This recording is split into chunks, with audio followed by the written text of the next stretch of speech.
అందరికీ నమస్కారం. అస్సలాము అలైకుం రహమతుల్లాహి బర్కాతు. మిత్రులారా, 1999లో నేను రాజకీయాల్లో అడుగుపెట్టాను. మా పెద్దాయన డాక్టర్ డి రామానాయుడు గారి కోసం. ఎందుకంటే నేను చైల్డ్ ఆర్టిస్ట్ తర్వాత నేను మళ్ళీ ఒక వయసు వచ్చిన తర్వాత నాకు అద్భుతమైన అవకాశం ఇచ్చి ప్రేమ ఖైదీ అనే సినిమాతోటి మళ్ళీ నా కెరీర్ స్టార్ట్ అయింది చైల్డ్ ఆర్టిస్ట్ తర్వాత. అలాగే వారు బాపట్ల నుంచి ఇలాగ నేను ఎంపీగా నుంచుంటున్నాను రా, నువ్వు రావాలి, నా క్యాన్వాస్ చేయాలి అనగానే తప్పకుండా గురుగారు, ఎందుకంటే మీ సినిమా తర్వాత నేను మళ్ళీ ఒక ఆర్టిస్ట్గా నేను ఎదిగాను, సో డెఫినెట్గా నేను వస్తాను అని చెప్పి వెళ్ళటం జరిగింది. అప్పుడు టీడీపీ హయాంలో దాదాపు ఒకే పార్టీలో 20 సంవత్సరాలు నేను ఉన్నాను. తర్వాత మళ్ళీ ఇటు రావడం జరిగింది. నాకు అన్నం పెట్టింది ఫస్ట్ నా తెలుగు ఇండస్ట్రీ, నా తెలుగు ప్రజలు, ప్రేక్షక దేవుళ్ళు, నా నిర్మాతలు, నా డైరెక్టర్సు, నా హీరోలు. ఈ రోజున ఈ రేంజ్లో నేను ఎదిగాను. 45 సంవత్సరాలు ఇండస్ట్రీలో ఉన్నాను. దాదాపు 1200 సినిమాలు పైచిలుకు యాక్ట్ చేయడం జరిగింది. 6 భాషల్లో యాక్ట్ చేయడం జరిగింది. ఓకే, నేను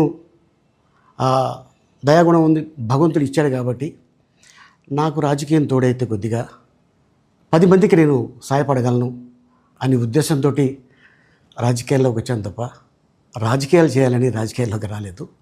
ఇండస్ట్రీ నాకు ఇంత మంచి లైఫ్ ఇచ్చింది, నేనేం చేస్తే బాగుంటుంది అని నలుగురిని చూసి నేను ఒక ట్రస్ట్ పెట్టుకున్నాను మా నాన్నగారి పేరున. దాదాపు 16 సంవత్సరాలు అవుతుంది నేను ట్రస్ట్ పెట్టుకొని. ఏ రోజు కూడా, ఈవెన్ దో కోవిడ్లో కూడా ప్రతి నెల వాళ్ళకి 1000 రూపాయలు నేను సాయం చేసేవాడిని. కోవిడ్లో కూడా ఆపకుండా అలా కంటిన్యూగా సాయం చేస్తూనే ఉన్నాను.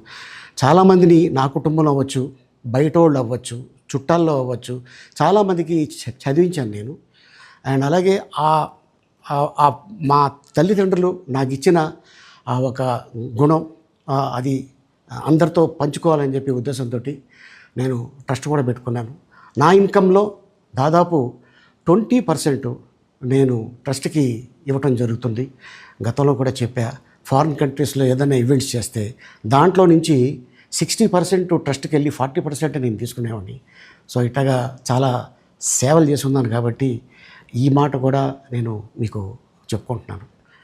అండ్ అలాగే నేను వ్యక్తిగతంగా ఎవరి మీద ఏ పార్టీలో ఉన్నా కూడా నేను నా పార్టీ గురించి నేను పొగుడుతాను, అక్కడ ఉన్న వ్యక్తి ఎమ్మెల్యే క్యాండిడేట్ గురించి నేను పొగుడుతాను, నా నాయకుడిని నేను పొగుడుతాను తప్ప ఎప్పుడు ఎవరిని కూడా ఒక మాట అంటాం కానీ వాళ్ళ లైఫ్ గురించి కానీ వాళ్ళ పర్సనల్ లైఫ్ గురించి కానీ ఎప్పుడు కూడా ఏ వేదిక మీద కూడా మీరు వెతికినా కూడా దొరకదు.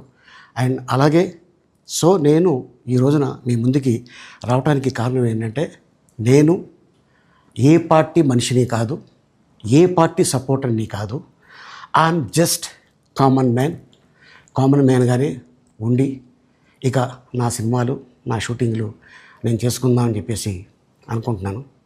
That's it. ఈ మాట చెప్పడానికే నేను మీ ముందుకు వచ్చాను. సో నేను ప్రతి 5 సంవత్సరాలకు ఒకసారి ఎలక్షన్లో మీరు వెళ్ళి ఎలా ఓటేస్తారో నేను కూడా ఒక కామన్ మ్యాన్గా వెళ్ళి ఓటేసి వస్తాను. సో రాజకీయాలకి స్వస్తి, గుడ్ బై, థ్యాంక్ యూ.